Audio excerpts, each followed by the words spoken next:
socioculturais, STAMENTO, tal como as castas, os estamentos também não são definidos somente ao nível da apropriação econômica do poder. Categorias socioculturais como tradição, linhagem, vassalagem, honra e prestígio estão presentes na orientação das relações e das classificações de seus membros. Sendo assim, considerar os elementos citados é fundamental para a conceituação típico ideal do estamento. A sociedade estamental se efetiva pelos grupos de status, os quais são determinados por uma estimativa específica da honra e se estratificam pela usurpação dessa honraria, ditando regras quanto ao estilo, tom de vida aos pertencentes de um mesmo círculo. O feudalismo seria um exemplo direto desse modelo de organização social. Weber, 1974. A estratificação dos estamentos relaciona-se com o monopólio de bens ou oportunidades materiais e ideais.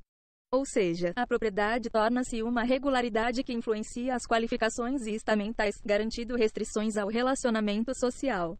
Essas restrições podem limitar os casamentos normais ao círculo de status e podem levar a um completo fechamento endogâmico. Weber, 1974, p. 220. O conjunto de direitos e deveres inerente aos estamentos fundamenta hierarquias. As distinções são mantidas por convenções ou leis que garantem aos grupos de status privilégios e revista Illuminati, ano, IVN, 959, 2012, 119. Estratificação social na teoria de Max Weber.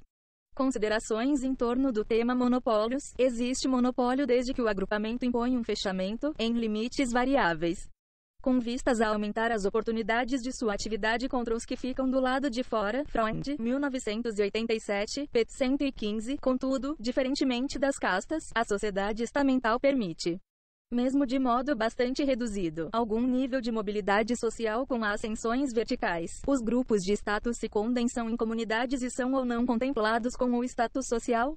Aqueles que o possuem usufruem no presente por serem considerados dignos para tal. Já os grupos com prestígio reduzido entendem esse descrédito como uma dignidade posterior que Deus proverá. O sentimento de dignidade que caracteriza os estamentos positivamente privilegiados relaciona-se naturalmente com seu ser que não transcende a si mesmo, isto é, relaciona-se com sua beleza e excelência. Seu reino é deste mundo, vivem para o presente e explorando seu grande passado. O senso de dignidade das camadas negativamente privilegiados naturalmente se refere a um futuro que está além do presente, seja desta vida ou de outra. Em outras palavras, deve ser nutrido pela crença numa missão providencial e por uma crença numa honra específica perante Deus. Weber, 1974, p. 222. A noção de estima pelo trabalho acarreta desqualificação de alguns grupos entre as sociedades estratificadas via estamentos. Sendo assim, efeitos econômicos interferem na organização de tais sociedades, pois a desqualificação frequente das pessoas que se empregam para ganhar um salário é resultado direto do princípio de estratificação estamental. Weber, 1974, p. 224. Segundo Weber, 1974.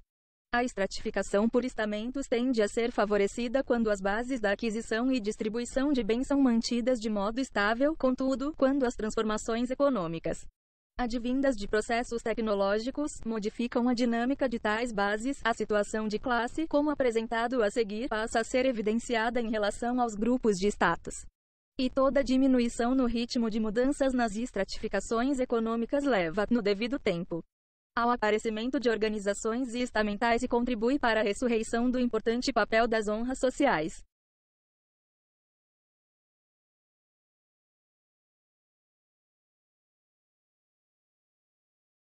Para todas as finalidades práticas, a estratificação estamental vai de mãos dadas com uma monopolização de bens ou oportunidades ideais e materiais, de um modo que chegamos a considerar como típico. Além da honra estamental específica, que sempre se baseia na distância e exclusividade, encontramos toda sorte de monopólios materiais.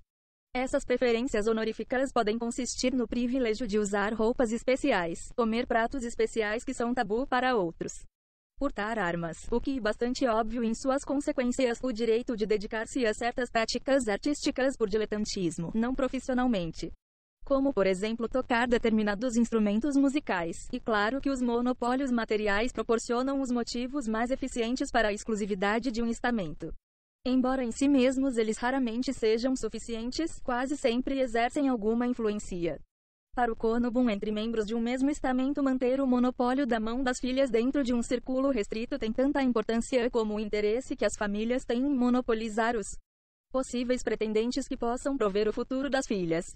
Com o crescente fechamento do estamento, as oportunidades preferenciais convencionais de emprego especial transformam-se no monopólio legal de cargos especiais para grupos limitados. Certos bens se tornam objeto de monopolização pelos estamentos. De modo típico, eles incluem os bens vinculados e, frequentemente, também as posses de servos ou de criados e, finalmente, ofícios especiais. Essa monopolização ocorre positivamente quando só o grupo em questão está habilitado a possuí-los e a controlá-los, e negativamente quando, a fim de manter seu modo de vida específico, o estamento não deve possuí-los e controlá-los.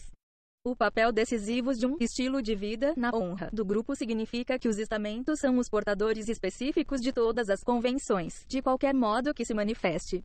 Toda estilização da vida se origina nos estamentos ou pelo menos conservada por eles. Apesar de sua grande diversidade, os princípios das convenções estamentais revelam certos traços típicos, especialmente entre as camadas mais privilegiadas. Muito geralmente, entre os estamentos privilegiados há uma desqualificação de estamentos envolvida pela execução do trabalho físico comum. Essa desqualificação se está agora radicando na América, contra a velha tradição da estima pelo trabalho. Muito frequentemente toda empresa econômica racional, e especialmente a atividade empresarial, é considerada como uma desqualificação social. A atividade artística e literária também é considerada como trabalho degradante, tão logo seja explorada com finalidades lucrativas, ou pelo menos quando está relacionada com um esforço físico pesado. Um exemplo é um escultor que trabalha como um pedreiro em seu poeirento guarda-pó, em contraste com o pintor em seu estúdio, semelhante a um salão, e as formas de prática musical aceitáveis pelo grupo privilegiado. A desqualificação frequente das pessoas que se empregam para ganhar um salário é um resultado direto do princípio de estratificação estamental, peculiar à ordem social e, de certo, da oposição desse princípio a uma distribuição de poder regulada exclusivamente por intermédio do mercado. Esses dois fatores operam juntamente com vários outros fatores individuais, que serão mencionados mais adiante. Vimos acima que o mercado e seus processos não conhecem distinções pessoais, os interesses funcionais o dominam, nada conhecem de honras. A ordem estamental significa precisamente o inverso, ou seja, a estratificação em termos de honras e estilos de vida peculiares aos grupos estamentais como tais. Se a simples aquisição econômica e o poder econômico puro, ainda trazendo o estigma de sua origem,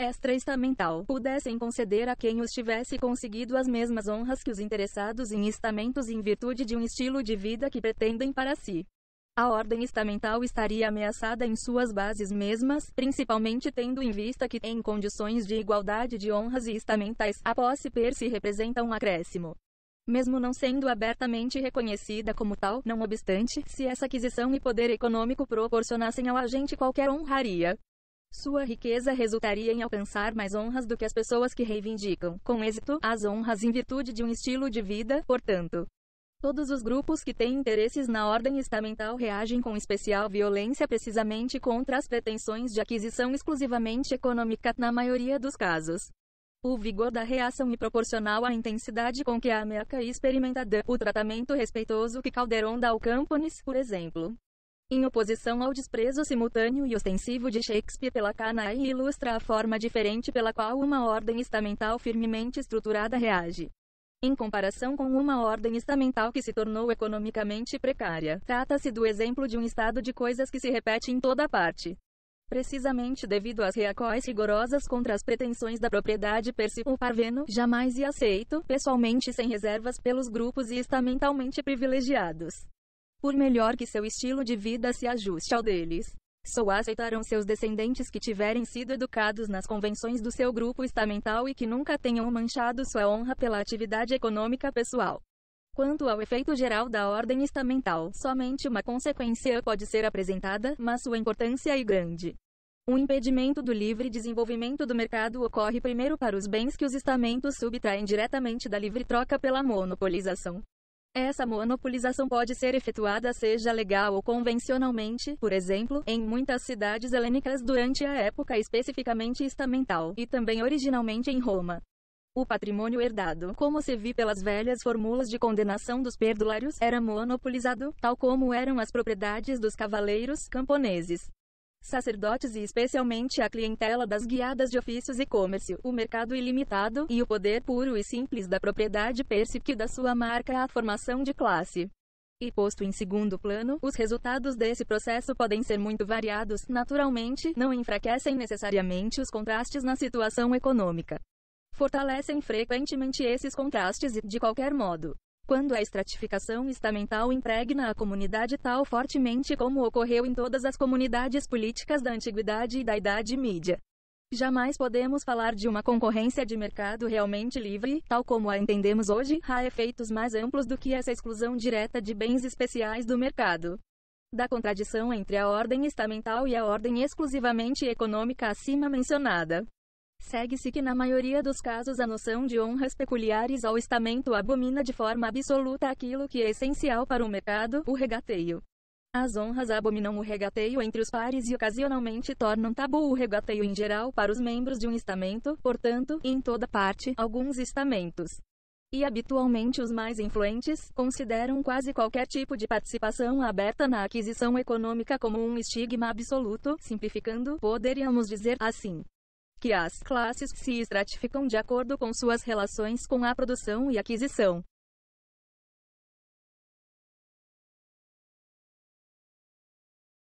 de bens, ao passo que os estamentos se estratificam de acordo com os princípios de seu consumo de bens, representado por estilos de vida especiais, um grêmio profissional e também um estamento, pois normalmente reivindica as honras sociais apenas em virtude do estilo de vida especial que pode determinar. As diferenças entre classes e estamentos se superpõem com frequência. São precisamente as comunidades segregadas com maior rigor em termos de honra, as castas indianas, que mostram hoje, embora dentro de limites muito rígidos, um grau relativamente elevado de indiferença à renda pecuniária. Os brahmanes, porém, buscam tal renda de muitos modos diferentes. Quanto às condições econômicas gerais que permitem o predomínio da organização estamental, pouco podemos dizer quando as bases da aquisição e distribuição de bens são relativamente estáveis. A organização estamental e favorecida, toda repercussão tecnológica e transformação econômica ameaças e coloca em primeiro plano a situação de classe. As épocas e países em que a pura situação de classe possui significação predominante são regularmente os períodos de transformações técnicas e econômicas. E toda diminuição no ritmo de mudanças nas estratificações econômicas leva, no devido tempo, ao aparecimento de organizações estamentais e contribui para a ressurreição do importante papel das honras sociais, o lugar autêntico das classes, e no contexto da ordem econômica. Ao passo que os estamentos se colocam na ordem social, isto é, dentro da esfera da distribuição de honras. Dessas esferas, as classes e os estamentos influenciam-se mutuamente a ordem jurídica, e são por sua vez influenciados por ela, mas os partidos vivem sob o signo do poder, sua reação é orientada para a aquisição do poder social, ou seja, para a influência sobre a acal comunitária. Sem levar em conta qual possa ser o conteúdo, em princípio, os partidos podem existir num clube social, bem como num estado.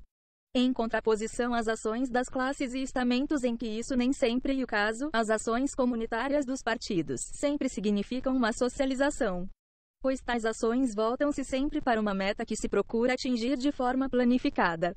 A meta pode ser uma causa, o partido pode visar a realização de um programa de propósitos ideais ou materiais, ou a meta pode ser pessoal, sinécuras, poder e dai. Honras para o líder e os seguidores do partido. Habitualmente, a ação partidária visa a tudo isso, simultaneamente, portanto. Os partidos são possíveis apenas dentro de comunidades de algum modo socializadas, ou seja, que têm alguma ordem racional e um quadro de pessoas prontas a assegurá-la. Pois os partidos visam precisamente a influenciar esse quadro e, se possível, recrutá-lo entre os seus seguidores, em qualquer caso individual. Os partidos podem representar interesses determinados através da situação classista ou estamental, e podem recrutar seus membros de uma ou de outra. Mas não precisam ser partidas exclusivamente de classe, nem estamentais. Na maioria dos casos, são partidos de classe e partidos estamentais. Mas algumas vezes não são nenhuma das duas coisas, podem representar estruturas efêmeras ou duradouras. Seus meios de alcançar o poder podem ser variados, indo desde a violência pura e simples, de qualquer espécie, a cabala de votos através de meios grosseiros ou sutis, dinheiro, influência social, a forca da argumentação, sugestão, embustes primários, e assim por diante. Eite as táticas mais duras ou mais habilidosas de obstrução parlamentar. A estrutura sociológica dos partidos difere de forma básica segundo o tipo. Os partidos também diferem segundo a organização da comunidade por estamentos ou por classes. Acima de tudo, variam segundo a estrutura do domínio dentro da comunidade, pois seus líderes normalmente tratam da conquista de uma comunidade, no conceito geral mantido aqui. Não são produtos apenas de formas especialmente modernas de domínio, designaremos também como partidos os partidos antigos e medievais. Apesar de a sua estrutura variar basicamente em relação à estrutura dos partidos modernos, em virtude dessas diferenças que oferece a estrutura de dominação. E impossível dizer qualquer coisa sobre a estrutura dos partidos, sem discutir as formas estruturais de domínio social per se. Os partidos, que são sempre estruturas que lutam pelo domínio, muito frequentemente se organizam de um modo autoritário, muito rigoroso, no que se relaciona com as classes, os estamentos e os partidos. Devemos dizer em geral que eles pressupõem necessariamente uma sociedade que os engloba, e especialmente uma ação comunitária política, dentro da qual operam. Mas isto não significa que os partidos sejam confinados pelas fronteiras de qualquer comunidade política, pelo contrário. Em todos os tempos ocorreu habitualmente que eles, mesmo quando visam o uso da força militar em comum, ultrapassam as fronteiras da comunidade política. Tal fato se observou no caso da solidariedade de interesses entre os oligarcas e os democratas na Elade, entre os guelfos e gibelinos na Idade Média e no Partido Calvinista durante o período de lutas religiosas. E continua sendo o caso eite da solidariedade entre os senhores de terra, Congresso Internacional de Senhores de Terra Agrários, e continuou entre os príncipes, Sagrada Aliança, Decretos de Karlsbad, trabalhadores socialistas, conservadores, o desejo de uma intervenção russa por parte dos conservadores prussianos em 1850.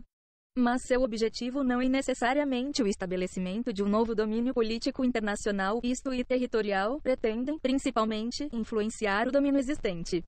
Asterisco de ação comunitária que buscam influenciar